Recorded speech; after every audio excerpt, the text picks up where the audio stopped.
কারো নামে মামলা দিলাম না, কারো বাড়ি গিয়ে ভাঙলাম না, কারোর রাস্তাঘাটে কোনো হেনস্থা করলাম না, কারো বাড়িতে যেয়ে সাদাবাজি করলাম না, কারো ক্ষতি করলাম না। তারপরও নাকি কিছু পাবলিক নাকি কয় যে করছে, এই আমার যন্ত্রণায় নাকি বাঁচে না। কারণ আমি হাসমু না কাঁদমু বুঝতে পারি না। কারণ আমি সব সময় সাদারে সাদা বলি, কালোরে কালো বলি। পারলে মানুষের উপকার করি, না পারলে চুপচাপ থাকি।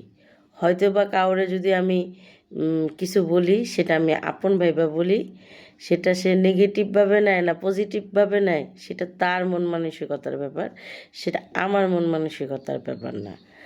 আর কারো ক্ষতি না কইরাই এই নাকি এত গবেষণা, আর ক্ষতি করলে কি করতো? আমি হাসি এই কারণে কখনোই লীগের কোনো আত্মীয় স্বজন থেকে ধরে, বন্ধু বান্ধব থেকে ধরে, হ্যাঁ, বা যে এলাকাটায় আপনার লীগের রাজনীতি করে বা করে, এদের আশেপাশে আপনি থাকবেন না। কারণ এদের মন মানসিকতাটা না নোংরা মাইন্ডের হয়। কারণ এরা সব সময় না মানুষকে দোষে, কখনো ভাবে না যে আমি আমার কৃতকর্ম কি করে আসছি। 2018 সালে এত কথা বলে 2018 সালে আমি বেটি মানুষ, আমার তো ছাড় দেয় নাই। আমার নামে 3-4টা মামলা দিয়ে দিছে। বাইরে থাকতে পারি নাই, ঘরে থাকতে পারি নাই, হ্যাঁ, ফেরারি থাকছি, হ্যাঁ, রাস্তায় থাকছি। কই আমরা তো কখনো মানুষকে দোষারোপ করি নাই যে হ্যাঁ আমার এটা করছে, হ্যাঁ আমার এটা করছে।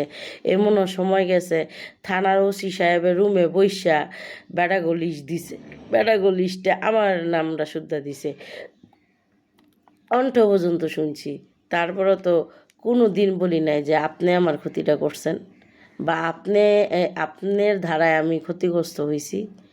কারণ আমার তকদিরে ছিল তাই হয়েছি। কেন মানুষরে দোষারোপ করে? কারণ তারা ক্ষতি করতে পারে, কারণ তাদের রক্তের ধারায় আছে, কিন্তু আমার রক্তের ধারায় নেই। কারণ আমি আমার জানা মতে আমি কখনোই কারো ক্ষতি করিনি, আর ইনশাল্লাহ ভবিষ্যতে কখনো ক্ষতিও করবো না। কারণ ধরেন একটা মানুষের ক্ষতি করলাম, এখন ক্ষতি করে হয়তো বা সাময়িক খুশি হব, কিন্তু সারা জীবনের জন্য কি খুশি হতে পারবো? সারা জীবনের জন্য খুশি হতে পারবো না। ধরেন আমি বললাম আমি খুব ফেরেস্তা, সবার কাছে আমি লুকাইতে পারবো, কিন্তু আল্লাহর কাছে কিন্তু লুকাইতে পারবো না। আর পৃথিবীতে একটা কথা মনে বুঝবেন, রাজনীতি ক্ষণই স্থায়ী, মৃত্যু কিন্তু চিরস্থায়ী। আপনি আপনার এলাকার মানুষের সঙ্গে এমন ব্যবহার করুন যেটা যেন পরবর্তী সময়ে যেন আপনার রাজনীতিক ব্যবহার হয় না, যেন আপনি এলাকার সন্তান রূপে থাকেন। এটাই আমার মেন্টালিটি। আর হ্যাঁ, আপনি যদি আঙ্গুলে খুঁচাইতে যান, অবশ্যই আপনি খুঁচা পাবেন, কিন্তু আমার জানা সত্ত্বে আমি তো কারো কাছে যাই সাইডা খুঁচাখুচি করি না। এখন আপনার উপকার পারলে আপনার উপকার করব, যদি ওই উপকারটা যদি আপনার নেগেটিভ মাইন্ডে নেন, সেটা আপনার ব্যাপার, এটা আমার ব্যাপার না। আর একটা কথা মনে বুঝবেন, যে ক্ষমতার অপব্যবহার করে সে কখনোই মানুষ না। যে ক্ষমতা পাওয়ার পরও সে ক্ষমতাকে আঁকড়ে ধরে কারো ক্ষতি করে না, সেই আসল মানুষ। তো এরপরে কি বলবো, ভাষা নাই। থাক, যারা আমার নামে গসিপ করে, আলহামদুলিল্লাহ, যে আমার জীবনের যদি কোনো গুনাহখাতা থেকে থাকে তাহলে সব গুনাহখাতা চলে যাবে। আর আমি বিশ্বাস করি যারা আমার নামে গসিপ করে নিশ্চয়ই তারা 2018 সালে আমারে যে মিথ্যা মামলার আসামি বানাইছিল তারাই। না হলে কিসের জন্য যে অপরাধ করে নেই তাকে বলবে অপরাধী।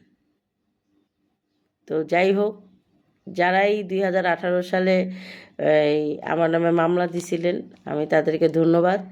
যদি জীবনে মৃত্যুর আগে কোনো সময় মন চায়, একদিন হলে আমার হাতের বিরিয়ানি খেয়ে যান, বিরিয়ানির দাওয়াত। আপনারা যদি আমার নামে মামলা যদি না দিতেন, তাহলে আজকে হয়তো বা আমি এই জায়গায় আসতে পারতাম না। অনেক ধন্যবাদ আপনাদেরকে। আর তার সঙ্গে ধন্যবাদ যারা নেগেটিভ মন্তব্য করেন, হ্যাঁ আল্লাহ পাক তাদেরকে হেদায়েত দান করুক।